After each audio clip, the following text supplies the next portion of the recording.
Welcome to SB geography class. আজকে শুরু করব একটা নতুন টপিক, সেটা হচ্ছে বায়ুমণ্ডলের উষ্ণতার তারতম্যের কারণ। আমরা দেখতে পাই যে পৃথিবীতে সৌররশ্মি তো এসে পৌঁছায়, কিন্তু পৃথিবীর সব জায়গায় কিন্তু উষ্ণতা একই রকম হয় না। অর্থাৎ পৃথিবীতে যে পরিমাণ সৌরশক্তি এসে পৌঁছায় তাকে আমরা বলি ইনসোলেশন। তার মধ্যে থেকে যে তাপ তৈরি হয় তা পৃথিবীকে উত্তপ্ত করে, এবং এই তাপকে আমরা কি দিয়ে মাপি না, এই তাপকে আমরা মাপি ডিগ্রি সেন্টিগ্রেড এককে, অর্থাৎ বা ডিগ্রি ফারেনহাইট, ডিগ্রি সেন্টিগ্রেড বা ডিগ্রি ফারেনহাইট, এই এককে আমরা তাপটাকে মাপি। কিন্তু পৃথিবীতে এই যে কোথাও বেশি কোথাও কম এই যে টেম্পারেচারটা হয়, এটার কতগুলো কারণ আছে, সেই কারণগুলো আমরা এখন পরপর লিখব। এই কারণগুলোর মধ্যে হচ্ছে প্রথম হচ্ছে অক্ষাংশ।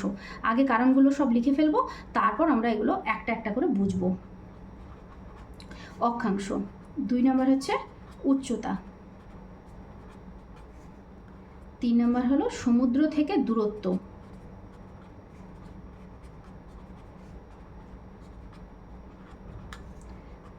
4 নম্বর হলো বায়ু প্রবাহ।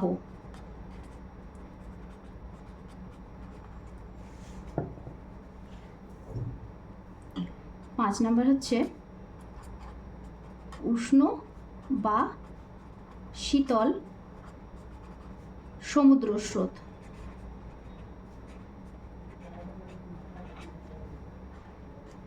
6 নম্বর হচ্ছে মেঘাচ্ছন্নতা। মেঘাচ্ছন্নতার পরে হচ্ছে স্বাভাবিক উদ্ভিদ, না আগে ভূমির ঢাল, এটা বেশি ইম্পর্টেন্ট, ভূমির ঢাল। এবং 8 নম্বর পয়েন্টটা হচ্ছে স্বাভাবিক উদ্ভিদ। এরপরেও আরও অনেক পয়েন্ট আছে, তোমরা বিভিন্ন বই যেগুলো ফলো করো সে বইয়ে দেখবে অনেক পয়েন্ট আছে, কিন্তু আমি এখানে প্রধান পয়েন্টগুলো নিয়ে একটু আলোচনা করব। প্রথমেই আছে অক্ষাংশ। তাহলে অক্ষাংশ ব্যাপারটা কি আমরা বুঝবো। আমরা জানি যে পৃথিবীর অভিগত গোলাকৃতির জন্য পৃথিবীর এবং অভিগত গোলাকৃতির জন্য এবং পৃথিবীর 66.5 ডিগ্রি কৌণিক অবস্থানের জন্য, এই দুই কারণের জন্য সূর্যের কিরণ পৃথিবীর সব জায়গায় সমানভাবে পড়ে না। এখানে হচ্ছে সূর্য,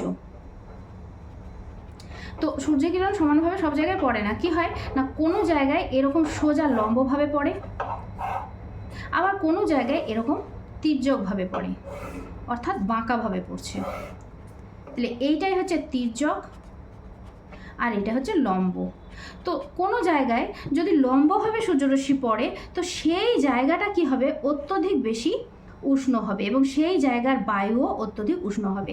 কিন্তু যে জায়গায় সূর্যরশ্মি তির্যকভাবে পড়ছে, যেমন এই জায়গাটা, হ্যাঁ এই জায়গাগুলোতে কি হবে না, সূর্যরশ্মি যেমন তির্যকভাবে পড়ছে তেমনি সূর্যরশ্মির প্রভাবে যে উষ্ণতা সেটাও কিন্তু অনেক কম হবে, এবং এই জায়গার বায়ুমণ্ডলের উষ্ণতা যেমন বেশি হবে তেমনি আবার এই জায়গার বায়ুমণ্ডলের উষ্ণতা কম হবে। তাহলে এটা হচ্ছে অক্ষাংশগত অবস্থান।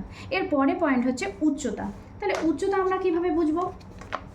আমরা জানি আগে আমরা বায়ুমণ্ডলের স্তরগুলো পড়ার সময় আমরা দেখেছিলাম যে উচ্চতা কিভাবে, উচ্চতা বৃদ্ধির সঙ্গে সঙ্গে বায়ুমণ্ডলে কি হয় না 6.4 ডিগ্রি সেন্টিগ্রেড করে তাপমাত্রা কি হয় কমতে থাকে। এইটাকে বলা হয় নর্মাল ল্যাপস রেট।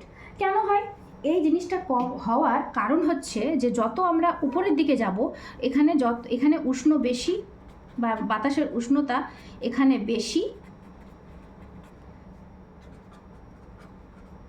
বায়ুর উষ্ণতা এখানে বেশি এখানে কম। কেন হয় এটা, এটা কয়েকটা কারণ আছে। তার কারণ হচ্ছে, প্রধান কারণ হচ্ছে, এবং এই যে উষ্ণতাটা এই আমরা যত উপর দিকে উঠবো তত এই রেটে টেম্পারেচারটা কমতে থাকে। এটার প্রধান কারণ হচ্ছে কি, যে বায়ু যখন গরম হয় তখন কোন পদ্ধতিতে গরম হয়। আগে বায়ু গরম হওয়ার যে পদ্ধতি, উত্তপ্ত হওয়ার যে পদ্ধতি, সেই পদ্ধতি পড়ানোর সময় বলেছিলাম যে বায়ু উত্তপ্ত হয় হচ্ছে 3টে পদ্ধতির মাধ্যমে। সেই 3টে পদ্ধতির মধ্যে একটা পদ্ধতি হচ্ছে পরিবহন পদ্ধতি, অর্থাৎ প্রথমে ভূপৃষ্ঠ উত্তপ্ত হয় এবং ভূপৃষ্ঠ উত্তপ্ত হওয়ার পর সেই তাপ পরবর্তী বায়ুস্তরকে উত্তপ্ত করে। এভাবে ধীরে ধীরে উত্তপ্ত করতে করতে যায়। তাহলে প্রথমে এই বায়ুস্তরটা কি হয় না বেশি উত্তপ্ত হয়, কিন্তু তারপরের যে স্তরটা সেটা একটু কম উত্তপ্ত হয়, আবার তারপরের যে স্তরটা সেটা আরও কম উত্তপ্ত হয়। এভাবে যত উচ্চতা বাড়তে থাকে তত উষ্ণতা ধীরে ধীরে কমতে থাকে। এটা গেল একটা পয়েন্ট। আর একটা পয়েন্ট হচ্ছে যত উপরের দিকে যাব তত বায়ুর মধ্যে কি কম থাকে না জলীয় বাষ্প কম থাকে। জলীয় বাষ্প এবং বায়ুর অন্যান্য উপাদানগুলি কম থাকার জন্য বায়ুর কি কম হয়, ঘনত্ব কম হয়। বায়ুর জলীয় বাষ্প এবং ঘনত্ব কম থাকার জন্য যত আমরা উপরের দিকে উঠব তত বায়ুর উষ্ণতা কি হবে না কমতে থাকবে। তাহলে এই কারণগুলোর জন্য তাহলে প্রথমে হচ্ছে যে বায়ুর যে পরিবহন পদ্ধতি, সেই পরিবহন পদ্ধতিতে সবচেয়ে বেশি নিচের স্তরটা গরম হয়, তারপর ধীরে ধীরে কমতে থাকে, এবং যত উপরের দিকে উঠতে থাকি আমরা তত বায়ুর ঘনত্ব যেমন কমতে থাকে, তেমনি বায়ুতে জলীয় বাষ্পের পরিমাণ বা অন্যান্য গ্যাসের পরিমাণ কমতে থাকার জন্য কি হয় না আস্তে আস্তে আমাদের বায়ু উচ্চতা বৃদ্ধির সঙ্গে সঙ্গে বায়ুমণ্ডলের উষ্ণতাটাও কমতে থাকে। এটা হলো 2 নম্বর পয়েন্ট। এরপর 3 নম্বর পয়েন্টে কি আছে, সমুদ্র থেকে দূরত্ব। সমুদ্র থেকে দূরত্ব ব্যাপারটা কীরকম, আমরা সব সময় জানি, আমরা একটা জিনিস লক্ষ্য করেছি, দেখেছি যে সমুদ্রের আশেপাশের অঞ্চলগুলো কিছুটা শীতল হয়। যেমন সমুদ্র, এবং সেটা কেন হয় তার কারণ হচ্ছে যে ধরো এই জায়গায় সমুদ্র রয়েছে, এই জায়গায় সমতল ভূমি রয়েছে, তো এই যে সমুদ্রের ধারের যে এলাকাটা, হ্যাঁ এই জায়গায় যদি সমুদ্রের জল থাকে, এখানটা যদি সমুদ্র হয়, তো এই যে সমুদ্রের পাশের যে এই এলাকাটা, এই জায়গাটার তাপমাত্রা কীরকম থাকবে, তাপমাত্রা সবসময় মনোরম থাকবে। আর এখান থেকে দূরে যে জায়গাটা, এই জায়গার তাপমাত্রা কেমন হবে না চরম হবে, অর্থাৎ শীতকালে প্রচণ্ড ঠান্ডা, গ্রীষ্মকালে প্রচণ্ড গরম। তো এই জিনিসটা কেন হয়, তার কারণ হচ্ছে জল সব সময় কি করে না খুব ধীরে ধীরে গরম হয়, আবার খুব ধীরে ধীরে ঠান্ডা হয়। কিন্তু স্থলভাগ কি হয়, খুব ধীরে ধীরে খুব তাড়াতাড়ি গরম হয়ে যায়, আবার তাড়াতাড়ি ঠান্ডাও হয়ে যায়। তো এখন জলের সঙ্গে সম্পর্কটা কীরকম হয় না জলভাগটা দিনের বেলায় ধীরে ধীরে ধীরে ধীরে গরম হতে থাকে, স্থলভাগটা ততক্ষণে কিন্তু প্রচণ্ড গরম হয়ে যায়। কিন্তু জল যেহেতু ঠান্ডা থাকে সেহেতু এই দিক থেকে কি হয়, ঠান্ডা বাতাসটা এইদিকে প্রবাহিত হতে থাকে, এবং এখান থেকে গরম বাতাসটা এদিকেও প্রবাহিত হতে থাকে। তো এই যে ঠান্ডা গরম বাতাসের মধ্যে যে প্রবাহটা চলে, তার কারণ এই কারণেই এই জায়গাটার উষ্ণতাটা অনেকটাই মনোরম থাকে। এই জায়গাটা খুব বেশি গরম বা খুব বেশি ঠান্ডা কিন্তু হতে পারে না। আবার রাত্রিবেলায় এই জায়গাটা ঠান্ডা হয়ে যায়, জলটা তখনও তুলনামূলকভাবে এই জায়গাটা তুলনামূলকভাবে জলটা কিন্তু গরম থাকে, কিন্তু জল গরম থাকলেও কি হয়, এই জায়গাটা তখন ততক্ষণে অনেকটাই ঠান্ডা হয়ে যায়। তো এর প্রভাবটা কিন্তু পায়, আবার এই কারণেই এই প্রভাবটা পাওয়ার জন্যই এই জায়গার আবহাওয়াটা কিন্তু মনোরম থাকে, অর্থাৎ খুব বেশি গরম বা খুব বেশি ঠান্ডা হয়ে যেতে পারে না। যেমন একটা ছোট উদাহরণ দিই আমি, যদি আমি ধরে নিই দিল্লি আমাদের কোথায় অবস্থিত, দিল্লি অবস্থিত হচ্ছে একদম উত্তর ভারতে, অর্থাৎ যার আশেপাশে কোনো সমুদ্র নেই। আর এটাকে যদি আমি ধরে নিই মুম্বাই, তাহলে আমরা দেখতে পাবো যে এখন এই সময় দিল্লির টেম্পারেচার গ্রীষ্মকালে প্রায় কত চলে যাচ্ছে, 40 ডিগ্রি সেন্টিগ্রেডের কাছাকাছি চলে যাচ্ছে। 40 কেন, আরও বেশি যাচ্ছে, 40 থেকে 45 এরকম চলে যাচ্ছে। কিন্তু এই সময়টাতে যদি আমরা মুম্বাইয়ের টেম্পারেচার দেখি তাহলে দেখতে পাবো 30 থেকে 35-এর মধ্যে থাকছে। কেন এটা হচ্ছে, এর একটা বড় কারণ হচ্ছে যে সমুদ্রের ধারে অবস্থানের জন্য এই মুম্বাইয়ের টেম্পারেচার সবসময় একটা নর্মাল থাকে, কিন্তু দিল্লি যেহেতু পুরো ল্যান্ড এরিয়ার মধ্যে অবস্থিত সেহেতু এটা গরমের সময় প্রচণ্ড গরম হয়ে যায়, আবার শীতের সময় প্রচণ্ড ঠান্ডা হয়ে যায়। তাহলে এইটা হচ্ছে কি না সমুদ্র থেকে দূরত্ব, এইটার বর্ণনা। এরপরে হচ্ছে শীতল বা উষ্ণ সমুদ্র স্রোত। শীতল বা উষ্ণ সমুদ্র স্রোতটা খুব ভালো একটা জিনিস। যেমন মনে করো যে কোনো একটা জায়গায় এখানে কোনো একটা ল্যান্ড কভার এলাকা রয়েছে, এই জায়গাটা একটা ল্যান্ড এরিয়া। এখন এই ভূমিভাগটার পাশ দিয়ে এদিক থেকে যদি শীতল স্রোত আসে, এই দিক থেকে যদি শীতল স্রোত আসে, এদিক থেকে যদি শীতল স্রোত যায়, এই জায়গাটা মনে করো উষ্ণ এলাকায় অবস্থিত। এখন এদিক থেকে যদি শীতল স্রোত যায় তাহলে এই জায়গাটা কি হয় না উষ্ণ এলাকার মধ্যে অবস্থিত হলেও এই যে শীতল স্রোতটা এই পাশ দিয়ে বয়ে যাচ্ছে, এই সমস্ত জায়গাগুলোতে এই শীতল স্রোতের প্রভাবে বায়ুটা কেমন হবে না এই এলাকাটা ঠান্ডা হয়ে যাবে। আবার কোনো জায়গা ধরো এরকম এই জায়গাটা অবস্থিত হচ্ছে শীতল জলবায়ু অঞ্চলে, এটা পুরো বরফে ঢাকা আছে। শীতল জলবায়ু অঞ্চলে এটা পুরো বরফে ঢাকা আছে। এখন এই বরফে ঢাকা জায়গার পাশ দিয়ে যদি উষ্ণ অঞ্চল থেকে উষ্ণ স্রোত আসে, তাহলে কি হবে? এটা যদি হয় উষ্ণ স্রোত, তাহলে এই যে বরফে ঢাকা অঞ্চলগুলো, এই বরফে ঢাকা অঞ্চলগুলোতে মানুষ কীরকম আবহাওয়া ফিল করবে না, একটু গরম গরম ভাব ফিল করবে, এবং এই জায়গাগুলোর মধ্যে কিন্তু বরফ জমতে পারবে না এই উষ্ণ স্রোতের প্রভাবে। তাহলে এই যে উষ্ণ স্রোত মানে কোনো একটা জায়গা শীতল জায়গায় অবস্থিত হওয়া সত্ত্বেও এই উষ্ণ স্রোতের প্রভাবে এই জায়গাটার আবহাওয়াটা কিন্তু একটু গরম থাকে। আবার কোনো একটা জায়গা উষ্ণ জায়গায় অবস্থিত হওয়া সত্ত্বেও এই স্রোতের প্রভাবে এই জায়গার আবহাওয়াটা কীরকম থাকে না, অনেকটাই শীতল থাকে। এইটাই হচ্ছে বায়ুর উষ্ণতার তারতম্যের একটা কারণ। অর্থাৎ শীতল কোনো জায়গার পাশ দিয়ে যদি শীতল বা উষ্ণ সমুদ্র স্রোত প্রবাহিত হয়, তাহলে কিন্তু সেই জায়গায় টেম্পারেচারটা কিন্তু ডিফারেন্স হয়ে যায়। তারপরের পয়েন্টটা হচ্ছে মেঘাচ্ছন্নতা। মেঘাচ্ছন্নতা বলতে আমরা কি বোঝাই?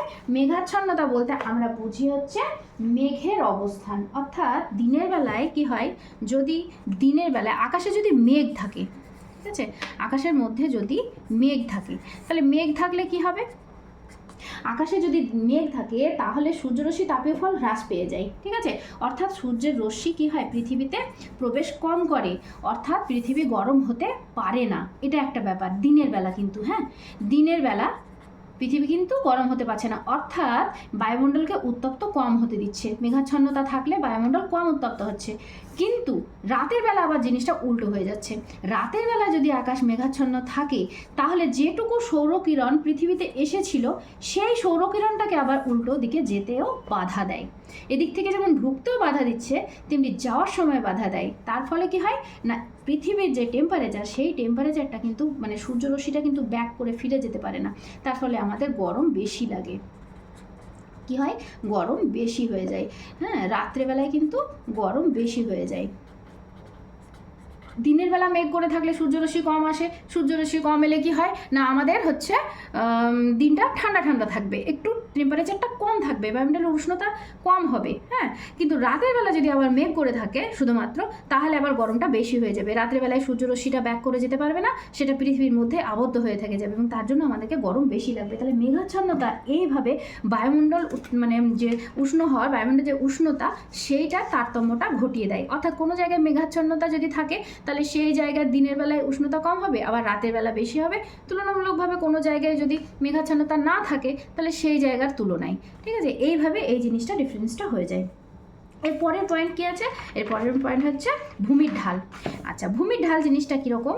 ধরো এই দিকে সূর্য আছে, এখানে সূর্য আছে, আর এই দিকে হচ্ছে একটা পাহাড় রয়েছে। তাহলে স্বাভাবিকভাবেই তোমরা বুঝতে পারছো যে এই সূর্য, এই ঢালটাই সূর্যরশ্মি যদি বেশি পড়ে, তাহলে এই ঢালটা কেমন হবে? বেশি গরম হবে।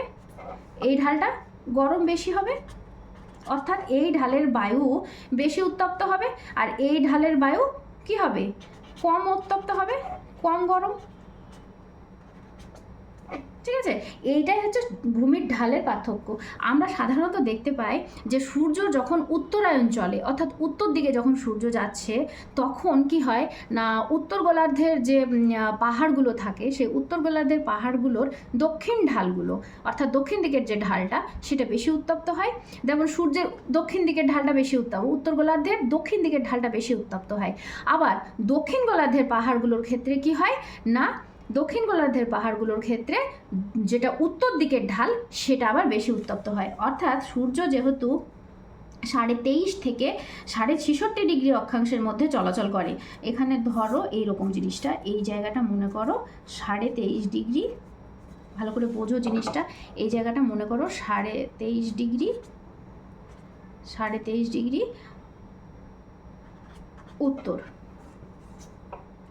আর এই জায়গাটা আমি ছবিটা এইভাবে আঁকছি, এটা হচ্ছে 23.5 ডিগ্রি দক্ষিণ। তাহলে এই মাঝখানে হচ্ছে আমার 0 ডিগ্রি নিরক্ষরেখা।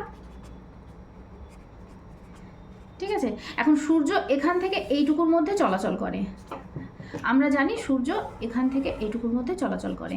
তো এখান থেকে এইটুকুর মধ্যে যে চলাচলটা করবে, তাহলে এই গোলার্ধে যখন সূর্য এদিকে যাবে বা এদিকে যাবে, তাহলে এইভাবে যখন যাবে তখন এই যে পাহাড় থাকবে, হ্যাঁ, এটা হচ্ছে উত্তর, এটা হচ্ছে দক্ষিণ। এইভাবে আমি আঁকলাম জিনিসটা, ঠিক আছে? তাহলে সূর্য কি হবে না উত্তর গোলার্ধে, হ্যাঁ, এটা হচ্ছে উত্তর গোলার্ধ, এটা হচ্ছে দক্ষিণ গোলার্ধ। উত্তর গোলার্ধের দক্ষিণ ঢাল আর দক্ষিণ গোলার্ধের কোনো পাহাড়ের উত্তর ঢাল। ভালোভাবে জিনিসটা একটু বুঝে নাও। উত্তর গোলার্ধের দক্ষিণ ঢালের পাহাড় এবং দক্ষিণ গোলার্ধের উত্তর ঢালের যে পাহাড়গুলো আছে, মানে পাহাড়ের যে ঢালটা আছে, দক্ষিণ গোলার্ধের পাহাড়গুলোর উত্তর দিকের ঢাল আর উত্তর গোলার্ধের পাহাড়ের দক্ষিণ দিকের ঢালগুলো বেশি গরম হয়, বেশি উত্তপ্ত হয়। এটা হচ্ছে পরেরটা। এরপরের হচ্ছে স্বাভাবিক উদ্ভিদ।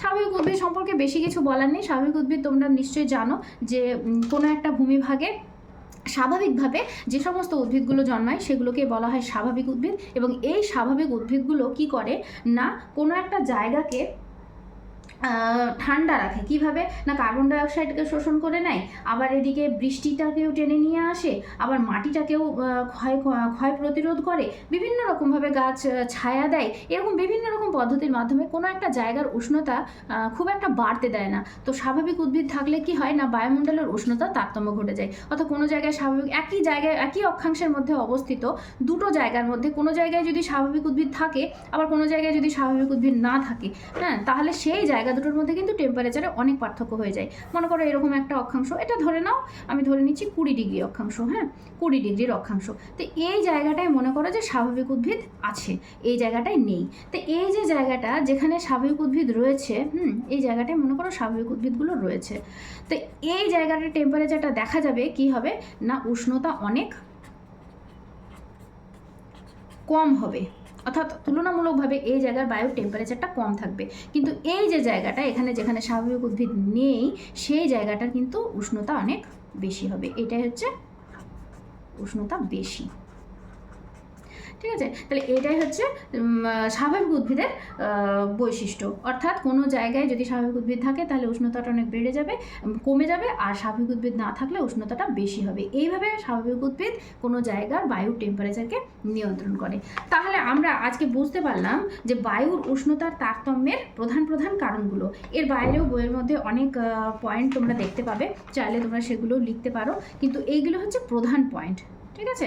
তাহলে আজকের টপিকটা এখানেই শেষ করছি। এরপর আবার নতুন টপিক নিয়ে হাজির হব। প্রয়োজন হলে আমাকে কমেন্ট করে জানাবে যে কোনো প্রশ্ন, এবং আমার চ্যানেলটিকে সাবস্ক্রাইব করে নেবে।